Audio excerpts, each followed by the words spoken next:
Hello दोस्तों, आज इस वीडियो में हम बात करने वाले हैं आइदर और नाइदर नॉर को लेकर। देखिए दोस्तों, ये दोनों जो वर्ड है ना, इनको कहा जाता है कंजंक्शंस।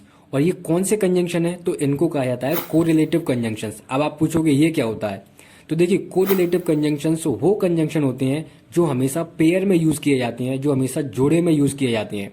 जैसे कि आइदर और, नाइदर नॉर, सो एज। तो इस तरह के जो कंजंक्शंस होते हैं उन्हें कहा जाता है कोरिलेटिव कंजंक्शंस। चलिए दोस्तों, बात करते हैं अपने कंजंक्शंस आइदर और नाइदर नॉर के बारे में। तो देखिए दोस्तों, जब भी बात आती है आइदर और की, तो इसका मतलब निकलता है किन्हीं भी दो चीज में से एक चीज का कंफर्म होना। फॉर एग्जाम्पल, जैसे मैंने कहा, या तो तुम्हें पढ़ना आता है या लिखना। तो इन दोनों चीजों में से, पढ़ना और लिखना में से, कोई भी एक चीज उसे 100% आती है। अगर उसे पढ़ना नहीं आता तो उसे लिखना आता है, अगर लिखना नहीं आता तो उसे पढ़ना आता है।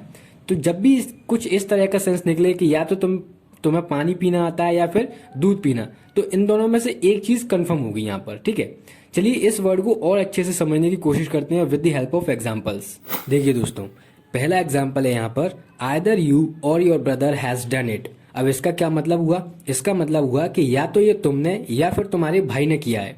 अब देखिए दोस्तों, यहाँ पर मैं आपको एक बात और बता दूं कि जब भी हम इस तरह के सेंटेंस में यहाँ पर आइदर और का यूज हो रहा है, तो वहां पर अगर हमें वर्ब का यूज करना है तो वो हमेशा सेकंड सब्जेक्ट के अकॉर्डिंग किया जाता है। तो यहाँ पर सेकंड सब्जेक्ट कौन सा है? Your brother. और योर ब्रदर क्या है? एक सिंगुलर सब्जेक्ट है, तो उसके अकॉर्डिंग हमने हैज वर्ब का यूज किया है, जो कि एक सिंगुलर है। सेकंड एग्जाम्पल है यहाँ पर, शी इज आइदर मैड और सैड। अब इसका क्या मतलब हुआ? इसका मतलब हुआ कि या तो यह पागल है या फिर उदास है। थर्ड एग्जाम्पल है यहाँ पर, आइदर मैनेजर और हिज असिस्टेंट वॉज थीफ। अब इसका क्या मतलब हुआ कि या तो मैनेजर या फिर मैनेजर का जो असिस्टेंट है वो क्या था? चोर था। तो दोस्तों, मुझे लगता है कि अब आपको आइदर और का प्रॉपर मीनिंग पता चल गया होगा और इसे किस तरह यूज करते हैं वो भी आपने सीख लिया होगा। जब एक ही सेंटेंस में दो सब्जेक्ट होते हैं तो जो वर्ब का यूज करना होता है तो हम सेकंड वाले सब्जेक्ट के अकॉर्डिंग वर्ब का यूज करते हैं। ठीक है, जो कि मैंने आपको फर्स्ट एग्जांपल में आपको बता दिया था। चलिए दोस्तों, बात करते हैं अब नाइदर नॉर की। देखिए, जब भी हम नाइदर नॉर के बारे में बात करते हैं तो यहाँ पर अर्थ निकलता है दोनों में से कोई नहीं।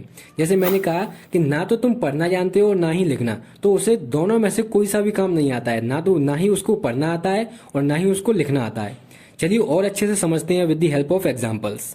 देखिए दोस्तों, फर्स्ट एग्जांपल है यहाँ पर, neither your brother nor you have done it. अब इसका क्या मतलब हुआ कि ना तो तुम्हारे भाई ने और ना ही तुमने यह किया है। देखिए दोस्तों, यहाँ पर भी वर्ब का सेम फंडा है। अगर सेंटेंस में दो सब्जेक्ट हैं तो हम वर्ब किसके अकॉर्डिंग लगाते हैं? सेकंड सब्जेक्ट के अकॉर्डिंग लगाते हैं। और यहाँ पर सेकंड सब्जेक्ट कौन सा है? यू। तो यू के अकॉर्डिंग हमने कौन सी वर्ब का यूज किया है? हैव, जो कि एक प्लूरल वर्ब है। आई होप यहाँ पर आपको समझ में आ गया होगा। चलिए देखते हैं अपना दूसरा एग्जाम्पल।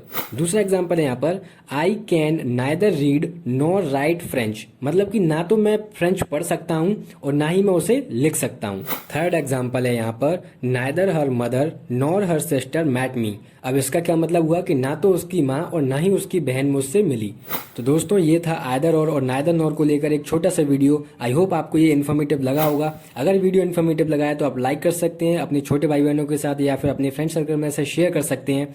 और इसी तरह के इंटरेस्टिंग एंड नॉलेजेबल वीडियोस देखने के लिए आप मुझसे जुड़ सकते हैं चैनल को सब्सक्राइब करके। धन्यवाद।